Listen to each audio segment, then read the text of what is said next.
Olá pessoal, como é que vamos? Tudo bem? Espero que sim. Bom, hoje nós estamos chegando no finalzinho, né? Estamos na aula 9, Fundamentos de Sistema de Informação, né? Hoje vamos falar sobre software, sobre linguagem, continuar falando sobre a estrutura de apoio, né?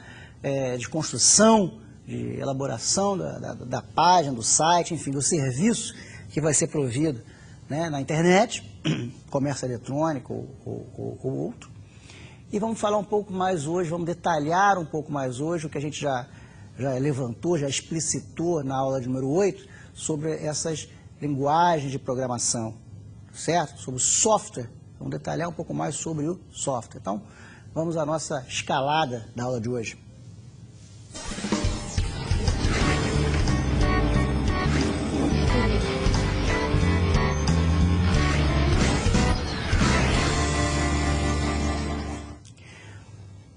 Dentro do nosso contexto da internet, né, em termos de software, nós temos duas preocupações, dois focos aqui. Software front-end, que é tudo aquilo que é executado na máquina do cliente, onde roda o quê? Onde roda o browser, onde roda o navegador, tá? Então, toda essa tecnologia front-end, que evoluiu bastante, inclusive, né? Antigamente era puramente HTML esse front-end, o browser basicamente entendia HTML. Hoje, né, os browsers tiveram que melhorar, as tecnologias melhoraram, e há uma tendência a se fazer tudo o que for possível no lado do cliente, de modo a evitar fazer o mínimo de requisições possíveis ao servidor. Tá certo? E nós temos a estrutura, o serviço de background, que é justamente a execução que o servidor faz. Ou seja, a programação que você faz para acontecer lá do lado do servidor. Ou seja, o que significa ser lá do lado do servidor? Ser lá dentro da empresa, no ambiente corporativo. E seriam os acessos a dados, fundamentalmente, né? E outras execuções internas de outras aplicações que se queira, enfim. Qualquer coisa que demande, que necessite estar dentro do servidor, consequentemente dentro da estrutura, né, que foi criada dentro da rede da empresa. Então, tudo aquilo que você pensar, eu preciso executar algo que esteja nos computadores da rede da empresa. Então, você tem que rodar, usar uma linguagem que faça a programação no servidor. Tá certo? Eu preciso de alguma coisa que seja na máquina do cliente. Então, você tem que pensar na programação front-end. E hoje, né, você já tem programações que você usa a máquina do cliente. Você grava um arquivo lá, né, com a permissão dele, obviamente, você faz... tem necessidade de fazer algumas utilizações, né, de uso da máquina do cliente. Essa é a evolução dentro da tecnologia front-end. Então, é basicamente isso. Front-end é tudo que eu faço no cliente. Quem vai ter que saber conduzir e fazer esse recurso é o browser. Tá? E background é tudo aquilo que eu faço no lado do meu servidor. É o serviço que você presta dentro do contexto da internet. Então, guarda bem essa divisão, que é uma divisão que cada vez a tendência é ter mais separação dela. Quanto mais coisas front-end nós tivermos, mais... Porque hoje a ideia é a gente deixar os servidores com menos requisição. Então, aqui só elucidando o que nós já falamos, ó, né? O front-end, o web browser, por exemplo, manda uma query para o servidor, né? Esse servidor vai executar essa query, esse servidor que recebeu vai conhecer a estrutura, então essa query pode ser executada no mesmo servidor, que é o banco, ou em outro servidor, não importa. Né? Chegou no servidor que provê a internet, no provedor back-end lá, ele vai saber chegar no destino aonde está o banco de dados, para poder responder por aquela query, e ele se encarrega de de dar uma resposta, né, um response, né, a esse browser, dando para ele a resposta do que ele solicitou. Então é uma troca de... Geralmente o protocolo que roda, que funciona aqui, o básico, tem outros, né, é o HTTP. Agora tem outras tecnologias que a gente vai ver, né, evoluindo na aula de hoje, mas a coisa está sempre melhorando, está sempre crescendo, está sempre evoluindo. Tá? Então essa é a ideia. Front-end é o que roda no web browser e back-end é o que roda lá no servidor. Bom, então como eu falei, o principal protocolo que faz essa comunicação, né, de request e response chama-se HTTP. HTTP, né? Um protocolo de comunicação,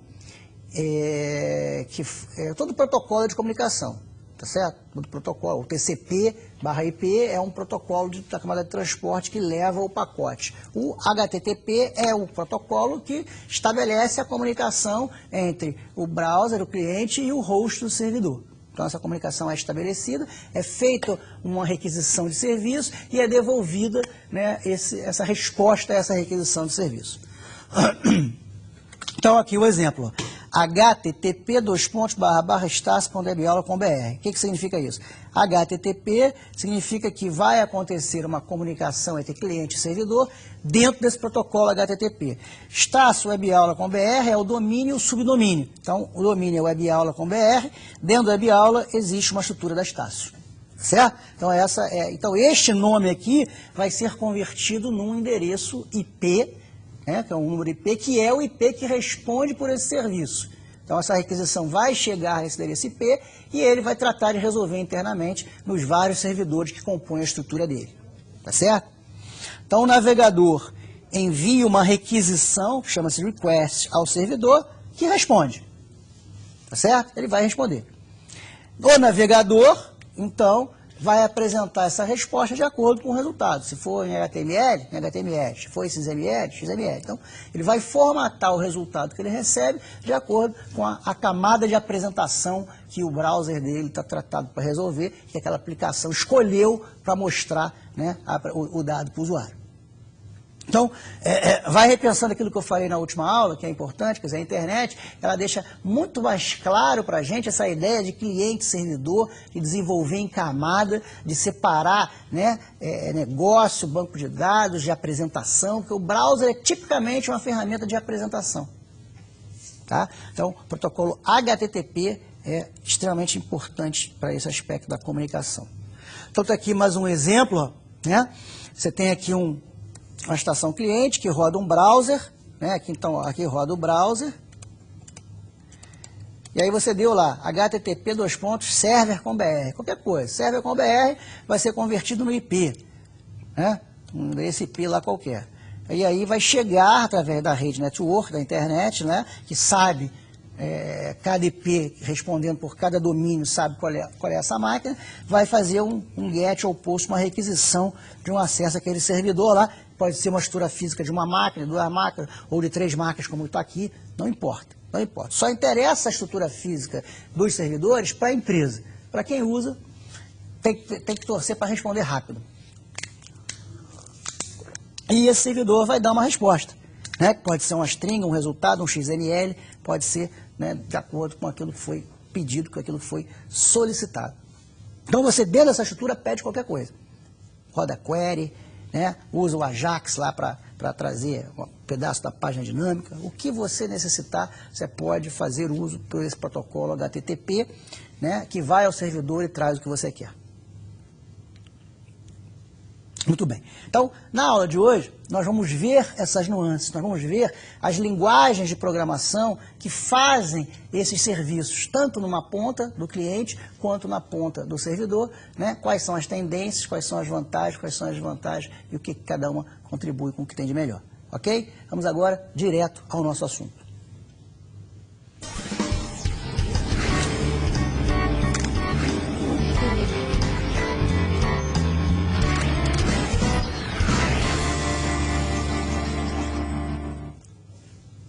Então, trago de novo aí para a gente falar um pouco sobre HTML, que é a linguagem mais antiga da web, linguagem de marcação de hipertexto, né? Não é linguagem de programação. Linguagem não é programação. Tem gente que fica até ofendida quando a gente diz que HTML é linguagem de programação, que realmente não é. É uma linguagem de markup, de construção de hipertexto. Então, HTML é o anagrama das primeiras letras de Hyper, o H, Text, texto, Markup, o M, Language, o L, HTML, Hypertext Markup Language, que é uma linguagem de marcação de hipertexto. Então, ela cria links de hipertexto, cria blocos de marcação. A linguagem cheia de tags, né? É a produção de páginas estáticas na web. A construção básica dela foi essa. Então, ela é composta por blocos, que se chama tags, né, que tem uma hierarquia de execução, cabeçalho, corpo, né, rodapé, tem toda uma estrutura de hierarquia, né, do desenho de uma página, que de acordo com essas tags que você bota, ele faz o que você manda fazer em determinado local. Né? Então, os códigos em HTML são diretamente interpretados pelos browsers, certo? Diretamente interpretados pelos browsers. Então, você vai no servidor, você busca a página, você dá lá, vê aquela página HTML, o browser recebe aquela página, formata o conteúdo conforme está programado e apresenta aquilo para o usuário. Então, está aqui um exemplo, né, de uma página HTML, ó, HTML, você marca o início e o fim, né? Head, ou seja, isso marca o início do cabeçalho. Body é o corpo, né? Div é uma divisão da página que cria, por exemplo, uma caixa. E por aí vai. Tem vários tipos de tagzinho. Nosso foco aqui não é aprender essa linguagem, é para mostrar para você a facilidade com que é você construir e desenvolver uma aplicação com HTML e a simplicidade que ela tem. Ela não tem código, não tem comando de decisão, comando de repetição. Quando você tem comando de decisão, comando de repetição dentro de uma página, né, HTML, aí vão ser comandos ASP, por exemplo, né, que vai estar incorporado aqui dentro, chamando um código ASP, um código qualquer, ou aqui dentro misturado. Né? Então, mas o HTML em si é basicamente essa estrutura aí de paginação. Bom, dentro da divisão front-end é aquilo que está no front é o que roda no browser, né? Nós temos uma linguagem bastante característica usada, que é a JavaScript, que não tem nada a ver com Java, tá? Embora o símbolozinho aqui se valha. Java é uma linguagem de programação, né, que a gente tem um contexto muito maior, e JavaScript é uma linguagem usada, de script, usada apenas no trabalho junto ao HTML, ou seja, do lado do front-end. Então, quem tem que entender e executar JavaScript é também o navegador, que ele vai estar junto com o HTML. Né? Então, geralmente, o navegador, né, ele já é preparado com um interpretador de JavaScript. Ele já tem essa tecnologia em si.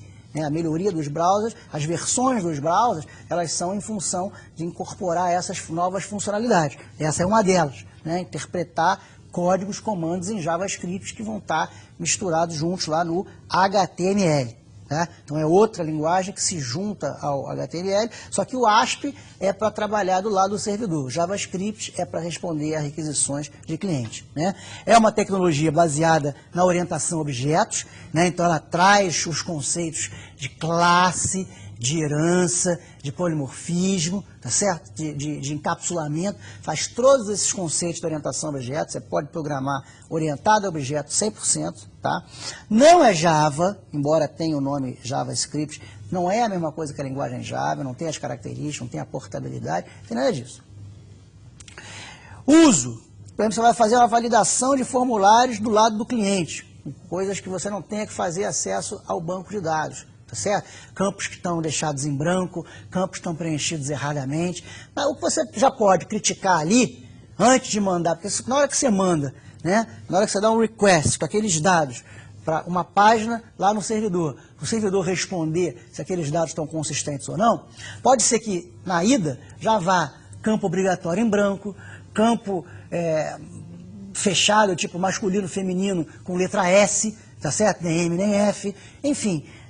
As críticas de dados mínimas, né, já podem ser feitas no lado do cliente, garantindo que essa requisição, ao chegar no servidor, vai estar adequada. Porque se não estiver adequada, ele vai responder que tais dados são obrigatórios. Olha o tempo que você gastou indo ao servidor e voltando, ao ponto que você poderia garantir que já vai minimamente criticado para o lado do servidor. Então é isso que o JavaScript, por exemplo, faz ao validar o usuário. Mas ele é capaz também de criar janelas pop-up para exibição de dados específicos, né? de mandar mensagens em padrões de interação para o usuário. Então a ideia do JavaScript é de possibilitar também um nível de interação com o usuário. Então é uma linguagem que você programa. E aquele código de script ele é traduzido e interpretado pelo browser e executado no cliente. Tá certo? Então essa é a ideia dessa linguagem JavaScript. Java já é uma linguagem de programação que geralmente você usa para o lado servidor. Você programa o serviço da tua internet baseado no Java. E a grande percepção, o grande apelo, né, o grande chamariz que o Java tem é justamente o que se chamam de portabilidade. Vamos a isso. O que significa portabilidade? Quando a gente desenvolve uma linguagem de programação, qualquer que seja ela, geralmente aquela linguagem de programação ela foi desenvolvida para um processador, por exemplo, Intel, AMD, né, para processador CISC, e para um sistema operacional. Então essa linguagem é para o modelo CISC da Intel, AMD, para Windows. Muito bem. Então ela vai gerar código para esse contexto, para esse ambiente. Se você quiser agora trabalhar na mesma tecnologia de hardware, mas não é mais para Windows, você quer rodar no mundo Linux, você já vai precisar de um outro compilador. Ou seja, um outro programa que vai converter, porque o que é o compilador? Ele converte a linguagem de alto nível, escrita em linguagem de programação, para aquele sistema operacional naquele hardware. Então ele escreve no código que aquele hardware entende e aquele sistema operacional consegue interpretar. Quando você muda um sistema operacional, a forma de endereçamento das instruções, a forma de criação das instruções é outra. Então, a conversão da linguagem de alto nível para a linguagem de máquina tem que ser diferente também. Então você tem que ter um novo compilador, eventualmente um novo código-objeto, às vezes tem que reescrever o programa de novo, porque as instruções são diferentes, não são compatíveis. Tá certo? Muito bem, Java o que fez? Tentou ser mais portável possível. Então, o que ele criou?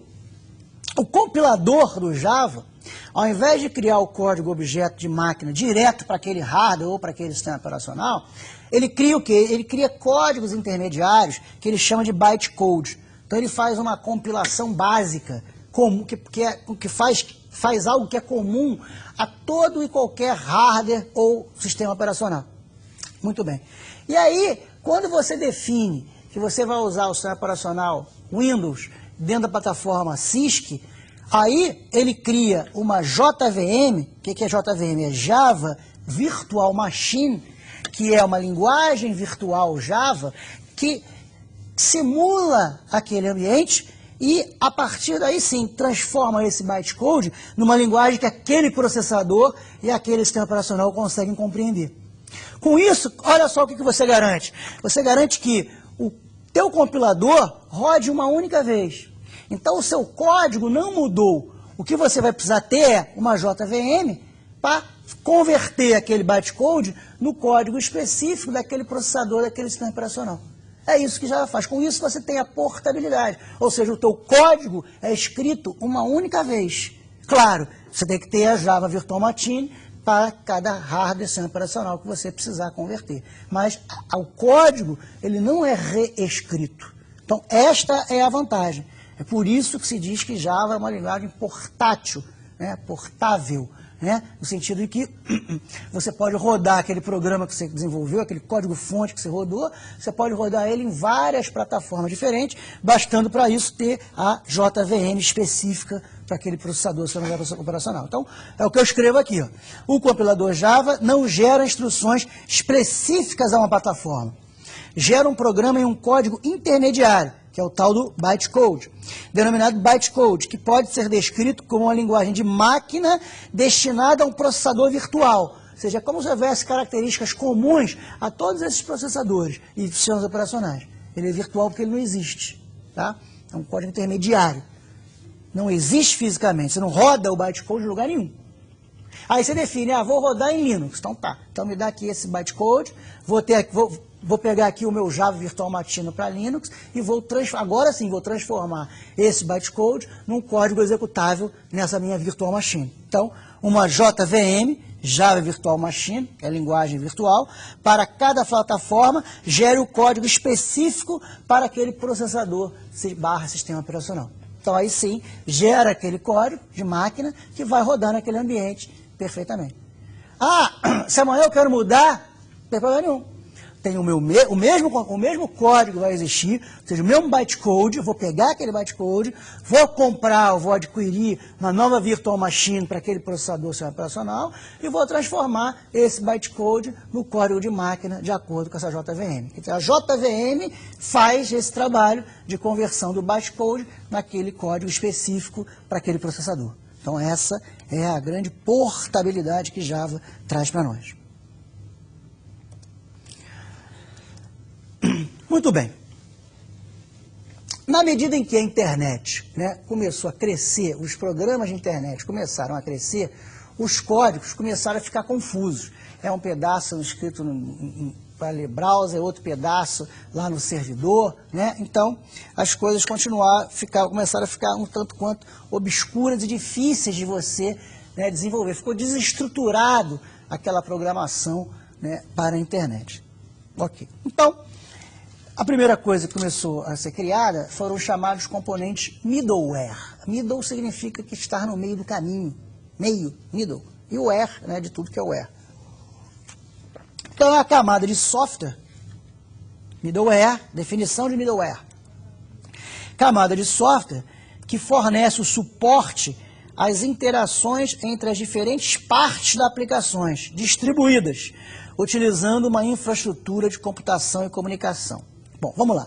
Na medida em que na internet eu não sei aonde as coisas ficam, pode ficar um pedaço em cada servidor? Não pode? Nós não falamos na aula passada que o meu serviço, o meu provimento pode estar um em cada local? Pode. Então, isso significa que a minha aplicação começa a ser distribuída. Ou seja, ela está distribuída ao longo de vários servidores pela rede da empresa. Que pode ser, inclusive, servidores que estão fisicamente distantes. Pode ter um serviço que roda num país, pode ter outro que roda em outro. Pode ter um serviço específico que roda num servidor que está no Brasil, outro que está nos Estados Unidos. Então, isso vai depender da estrutura que a empresa criou, de acordo com as conveniências dela. Custo, disponibilidade de hardware, disponibilidade de mão de obra, de acordo com o que ela definiu como pertinente para ela. Muito bem. Então, passa a ter a necessidade de interagir com esses vários locais onde estão esses vários componentes dessa programação servidor, cliente-servidor, né, que agora esse servidor começa a se espalhar. Enquanto era um servidor só, estava tudo ali. Na hora que eu tenho a possibilidade de prover serviços em servidores diferentes, eu começo a espalhar. Na hora que esses servidores diferentes podem estar em locais fisicamente distintos, piora a minha situação. Então passa a ter necessidade de um local onde eu congregue uma intermediação entre aquilo que está sendo pedido e os vários serviços distribuídos. Então a ideia do middleware é essa. Diversos padrões foram propostos para a implementação do conceito de aplicação distribuídas, do middleware. O modelo em camadas, olha aí as camadas chegando, ó. Especialmente o de 3, o three-tier. O que é o three-tier? É persistência, banco de dados. Então tem uma camada que trata só com todo o código de persistência, com queries, com acesso a banco, abertura de banco, select, update, delete, qualquer query, né? Uma parte intermediária que trata do negócio, que eu tenho a lógica do negócio, que eu tenho os requisitos, as regras de negócio, e uma parte na outra ponta, onde eu tenha a apresentação do resultado ao usuário, que geralmente, dentro do contexto da internet, é uma área feita pelo browser. Então, esse modelo em camadas é o que tem mais sido adotado. Ressalva, tem vários, hoje já se tem modelo em 4, 5, pode-se criar quantas camadas forem necessárias de acordo com a necessidade.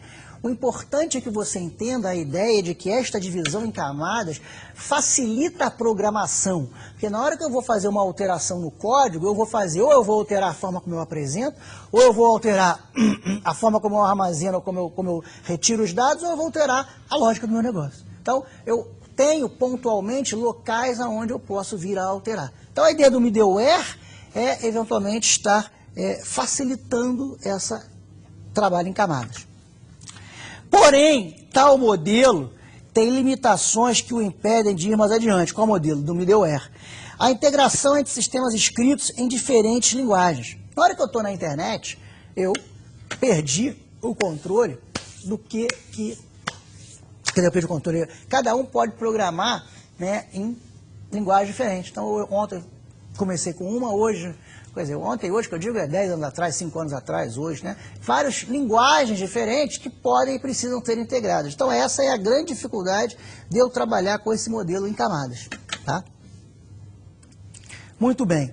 O modelo de componentes, eu estou falando primeiro do modelo em camadas, vou falar agora do modelo de componentes, vou juntar os dois para falar do middleware. O middleware, justamente, é o modelo de componentes que veio para ajudar a arquitetura em camada de um sistema distribuído. Tá? Então, o modelo de componentes passa a ganhar notoriedade no processo de desenvolvimento. Que isso é reusabilidade e é flexibilidade. O que significa isso? Ah, eu preciso trabalhar com uma determinada impressora, como é que chama essas impressoras? Fiscais, da Bimatec, para poder fazer aqui a integração do meu sistema, né, mandar imprimir nessas impressoras fiscais. Tudo bem. A Bimatec criou um componente dela para que você integre dentro da tua linguagem, né, o uso de determinados comandos para já ter programações específicas. Você programa mais facilmente para aquela linguagem. Então, para isso, ela criou o quê? Um componente. Componente que é código, né, com uma especificidade muito grande, que você reutiliza aquilo em vários momentos da tua vida. Então, você ganha, né, em tempo, você ganha em dinheiro, você ganha em flexibilidade, né, e essa reusabilidade vem junto com essa ideia da programação em componentes. A necessidade de integrar aplicações de diferentes ambientes heterogêneos, que é a computação distribuída. Surgiu, então, o Corba, que é um middleware, tá certo? Arquitetura de objetos para computação distribuída. Ela ajuda a você a integrar esses componentes que vão estar em vários lugares. Então, Corba é um padrão multiplataforma, foi o primeiro modelo que surgiu. Depois vieram outros. Que outros? O Java trouxe para si a sua tecnologia de middleware e criou o Java MRU, e a Microsoft trouxe para si a sua tecnologia de middleware e criou o Decon. Então, nós temos aqui os principais middleware. Corba, que é multiplataforma, o Java, que é a plataforma Java, e o Decon, que é a plataforma da Microsoft. Tá certo? Então, você tem aí duas proprietárias e uma criada por um órgão, né, por um órgão de engenharia comum, que criou um padrão geral, multiplataforma, comum a todos. Então, a ideia desses middleware o que é? É facilitar a integração, né, com esses componentes e objetos. Então, o que é o padrão Corba, que é esse primeiro que foi criado, né, de middleware? Então, Corba significa Common Object Request Broker Architecture. Tá? É do consórcio OMG, um consórcio que é criado para criar soluções, né, padronizadas, né? E é uma arquitetura padrão criada por esse consórcio para simplificar a troca de dados entre sistemas distribuídos. Então, a comunicação, na verdade, é um protocolo que se cria para que você crie a comunicação entre esses objetos que ficam distribuídos, facilitando a integração entre eles e a proliferação dessa tecnologia, que é muito útil, né, dentro do contexto da internet. O Corba é um padrão, como eu já falei, que serve em qualquer plataforma, ele não é proprietário. Muito bem. A Java, a Sun, Microsoft, né, no Microsystem, criou a mesma ideia, né, para padronizar as aplicações com a sua linguagem de programação Java. Então, é uma das abordagens da tecnologia Java para prover as funcionalidades de uma plataforma de objetos distribuídos. Então, o mundo Java trouxe isso. E a Microsoft trouxe o Decon. Decon significa Distributed Component Object Model, que é a extensão do COM, que foi criado anteriormente pela Microsoft. Então, é uma tecnologia para a criação de componentes de software distribuído em computadores interligados em rede. Então, são tecnologias para a criação e interligação desses vários componentes que vão compor a funcionalidade do site. O site ele é composto pelo conjunto de componentes, né, adequados, integrados no momento certo, que podem residir em diferentes servidores, né, mas que a tecnologia, na hora de executar aquela requisição, ela vai saber identificar e trabalhar com todos.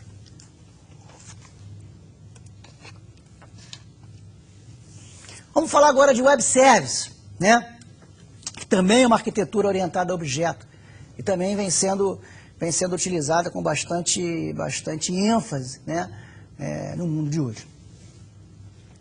Então, um web service compreende a disponibilização de um serviço pela internet que utiliza o sistema de padrão XML. Então, todo sistema que disponibiliza um serviço na internet que responde apresentando um padrão, resposta a um padrão XML, é considerado um web service. E além disso, não está ligado a nenhum sistema operacional ou linguagem de programação. Ou seja, para que eu possa trabalhar dentro dessa arquitetura de interoperabilidade. Porque na internet eu sei que os servidores são diversos, né? Eu tenho servidores dos mais variados tipos possíveis. Então, o web service, ele tem que rodar, deve rodar, prover esse serviço em qualquer que seja o servidor que ele esteja. Podemos conceituar os web services como um tipo de arquitetura funcionando através de protocolos abertos. Pode ser o HTTP e, no caso específico, entra um novo que é o SOAP.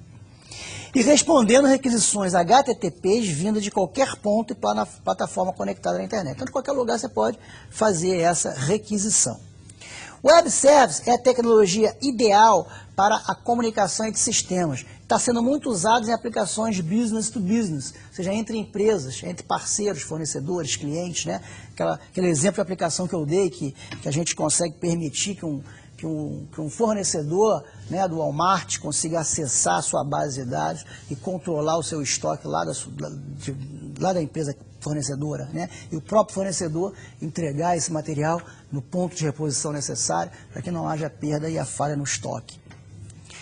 A comunicação entre os sistemas é padronizada independente da plataforma de linguagem de programação. Então, isso é uma equação, é um requisito, é uma condição do web service, né? Ou seja, ele independe de linguagem de padrão. Então, por exemplo, um sistema de reserva de passagens aéreas feito em Java, rodando em um servidor Linux, tá? Então, esse sistema de passagem aérea foi desenvolvido em Java, ele roda em um servidor Linux. Pode acessar facilmente um serviço de reserva de hotel desenvolvido na plataforma .NET, né?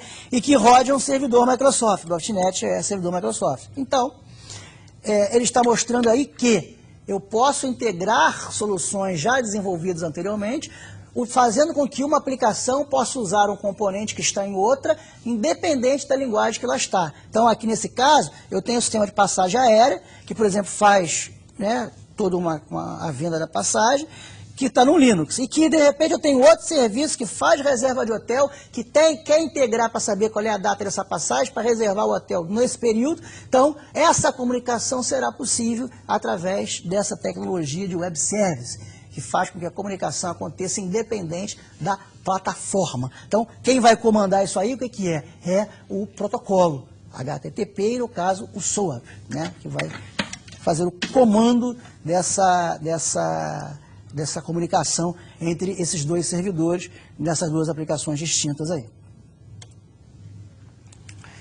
Mais um exemplo de web service, né, na prática. Imaginemos um site de vendas pela internet, tá? Então você tem lá teu sitezinho de venda pela internet, né, que disponibiliza um acesso para que você venda. Muito bem. Só que, em algum ponto dessa aplicação, a gente precisa validar o crédito daquele cara. Ele vai pagar em cartão de crédito, né? Ou ele tem o crédito na empresa. Vai ter que verificar se ele pode comprar aquilo. Validar o crédito é isso. Ele pode comprar aquilo antes de proceder com a venda. Então, o sistema, então, acessa um serviço que vai estar numa estrutura web service, né, que cuida de todos os passos necessários à verificação do crédito. Checa o histórico das compras efetuadas pelo consumidor na empresa, a situação do crédito consumidor no sistema, o público, tudo que ele fez, tudo que ele comprou. Então, o que acontece? Eu dividi as funcionalidades. O meu site de comércio eletrônico de venda, ele vai vender. Muito bem. Só que em algum momento ele precisa ver se esse cliente pode comprar. Então, já existe uma aplicação, inclusive roda em outro contexto, dentro do contexto empresarial, que isso serve, inclusive, para integrar, né, rotinas comuns da internet e do contexto empresarial, por exemplo. Então, foi desenvolvido um web service que faz isso. Então, através dessa tecnologia do web service, essa minha aplicação de site consegue se integrar com esse outro servidor em outra plataforma e executar uma rotina que traz para si o conceito. Ele pode vender ou não pode vender de acordo com os parâmetros que foram feitos. Então, olha que interessante. Então, essa é a ideia do web. Então, o web service, né, que é essa tecnologia, obtém esses dados todos que foram levantados e retorna a situação do crédito desse consumidor para o site que está fazendo a venda, dando o acknowledgement, ó, pode vender, não pode vender. E a partir daí o site, né, se comporta conforme o resultado que esse web service apresentou para ele. Então, é uma ideia muito interessante onde a gente começa a disseminar esse conceito. A internet, programar para a internet é isso, é a liberdade das coisas serem em diferentes ambientes, em diferentes plataformas, em diferentes locais físicos. Nós temos que dar vazão a essa flexibilidade. Daí todas essas tecnologias fundamentais que rodam lá no lado do servidor, né, para que esse serviço, né, na internet possa ser provido da melhor forma possível. Essa é a ideia que está por trás. Então, aqui um gráficozinho, né, mostrando que o SOAP é um protocolo que roda dentro da estrutura HTTP, então utiliza aquele mesmo conceito de HTTP, é igual o HTTPS de segurança que roda dentro do HTTP. Né? Então, tem a estrutura do HTTP. E aí eu tenho aqui a aplicação do cliente, o site, por exemplo, né, que está num determinado local, que ele faz a invocação do serviço que ele sabe que está lá no determinado web service. Então, ele sabe qual é o servidor que aquela aplicação está rodando, que aquele web service roda, e ele faz a invocação daquele serviço, né? Que aqui não é uma máquina remota. Aquele web service faz a consulta que tem que fazer e dá a resposta para o cliente. Então, dentro disso, um documento HDSL, criado de intermediário, ele obtém os dados e publica aquele serviço que foi realizado. Então, essa é a ideia da comunicação de estrutura do seu web service. Vamos falar agora um pouco sobre o XML, que inclusive é condição básica para esse web service, né, e vem se mostrando uma solução de tecnologia de apresentação de dados bastante interessante. Então, XML vem de Xing Extensible Markup Language, ou seja, é a extensão da linguagem HTML, com algumas redefinições e algumas melhorias claras, visando o acesso a dados, basicamente. Então, é uma linguagem de computador que contém informações estruturais com a finalidade de descrever essas informações. Então, ela tem os metadados e tem os dados dentro dela. Ela representa um aperfeiçoamento da abordagem da HTML e faz com que a World Wide Web, ou seja, o www, seja um lugar melhor para atividades comerciais e aprendizado. O crescimento na utilização do XML levou a um aumento significativo no volume de dados nesse formato. Né? Então, hoje nós temos muitas aplicações que disponibilizam os dados em HTML.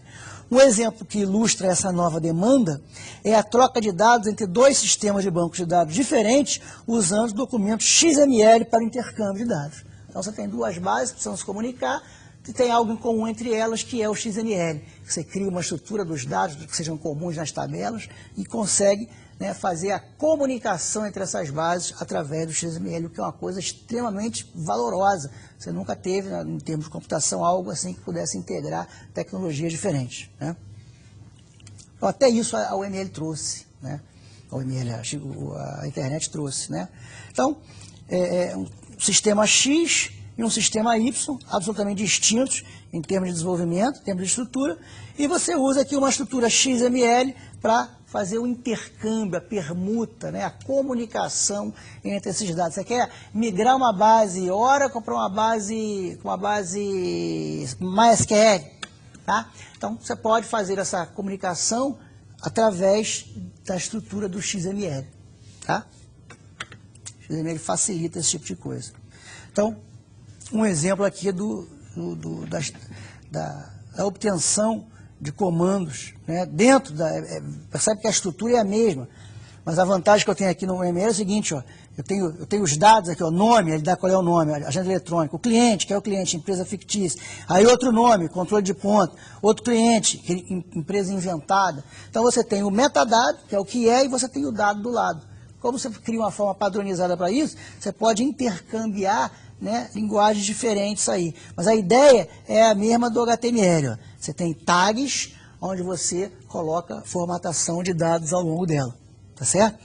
Então, você tem aí, inclusive, responsabilidades, ó, de quem consegue fazer ou deixar de fazer determinada gravação de dados no XML. Então, um exemplo aqui no XML, ó, pessoa, vou definir uma pessoa, por isso que diz que ela é orientada a objeto, né? Então, o nome da pessoa, a morada dela, o código postal, a localidade, o telefone dela e fechando aqui o contexto de pessoa. Então, junto ao conceito da HTML, ó, nome, fim, morada, início e fim, código postal, você tem tags de início e fim, você define a estrutura e pode ter vários dados aí ao longo dessa estrutura. Tá? Então, essa é a ideia do XML, certo? Bom, vamos chamar então agora o nosso resumindo, para a gente conversar sobre o que a gente de relevante, rever o que é relevante que a gente conversou nessa nossa aula de hoje.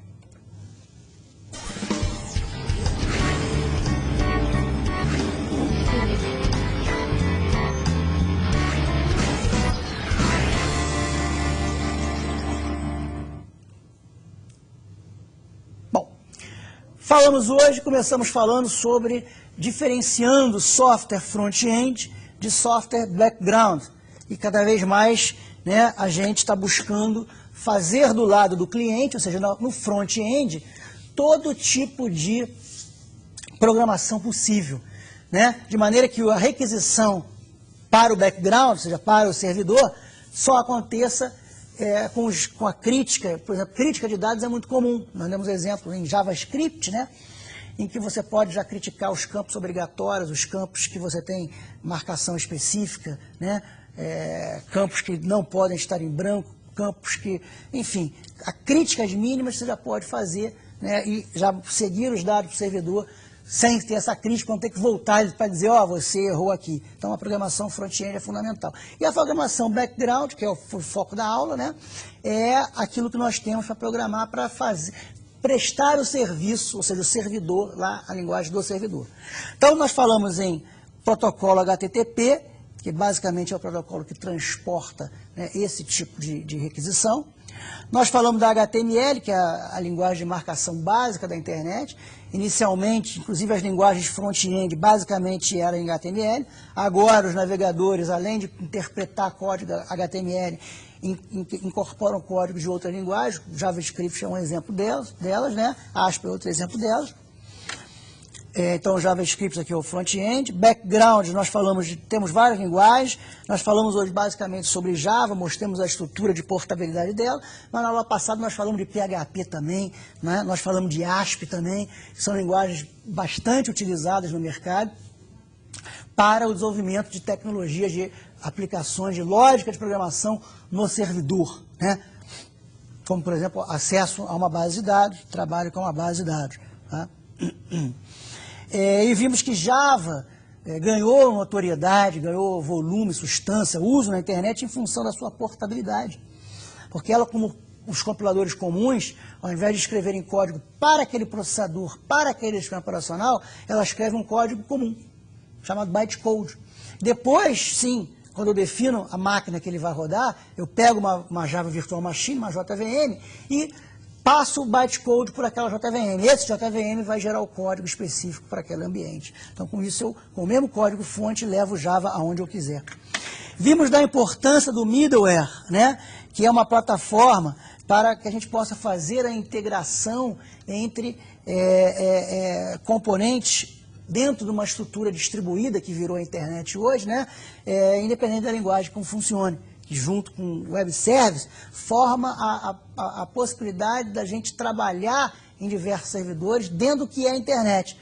Cada sistema operacional diferenciado, cada linguagem diferenciada, bancos de dados diferenciados. Então, é conseguir a portabilidade, né, a comunicação entre esses vários ambientes. O middleware, né, permite com que camadas de componentes sejam utilizadas dentro dessa estrutura de distribuição. E o Web Service permite que a gente consiga estabelecer uma comunicação entre servidores que prestam serviço em linguagens das mais adversas possíveis. E que o Web Service ele estabelece uma arquitetura comum, em que vai existir um protocolo chamado SOA, que vai rodar integrado dentro da estrutura de HTTP, né? E com isso vai conseguir prestar esse serviço do Web Service. Então nós demos um exemplo de um site na internet que em determinado momento precisa validar o crédito daquele usuário que está comprando. Então vai existir dentro do contexto empresarial lá da empresa, já essa aplicação rodando, esse Web Service,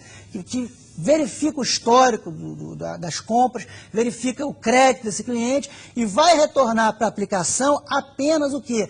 A necessidade se ele pode ou não pode liberar esse crédito. Então, esse Web Service, ele pode prestar serviço a várias aplicações da empresa. Isso é um componente que foi feito, foi desenvolvido, está pronto e ele é utilizado pelos sites diversos em momentos quaisquer, independente da linguagem que eles foram formados. O que garante isso é justamente esse protocolo. Esse Web Service, além de ser com máquinas diferentes, ele também solicita o quê? Que seja usada a linguagem XML para permitir esse intercâmbio. E a gente viu que o XML é uma linguagem de marcação também, uma extensão da HTML, né, onde eu posso exibir metadados e dados efetivamente. Então, sendo muito útil para a comunicação entre bancos de dados diferentes, que é onde o Web Service ganha força, permitindo com que aquele serviço possa ser prestado a qualquer banco de dados que seja. Tá certo? Através do quê? Através dessa tecnologia XML que permite esse intercâmbio entre bancos diferentes pela estrutura de objeto que ele cria e a marcação dos dados lá. Então, esses foram os assuntos relevantes, mais importantes, que nós tratamos na aula de hoje, ao falarmos sobre tecnologias, né? Na aula 8 a gente falou mais de hardware e telecom, e aqui a gente focou mais a ideia do software e das tecnologias que estão sendo usadas nos softwares modernos, dentro do contexto do servidor, falamos alguma coisa também dentro do contexto do cliente, que é o que roda no web browser. Ok, pessoal? Bom, eu mais uma vez agradeço a presença de todos, conto também com a participação de todos vocês na nossa próxima aula, nossa aula número 10, onde nós estaremos encerrando o nosso conteúdo. Tá certo? Eu agradeço a todos a presença, a participação e até o nosso próximo encontro. Muito obrigado.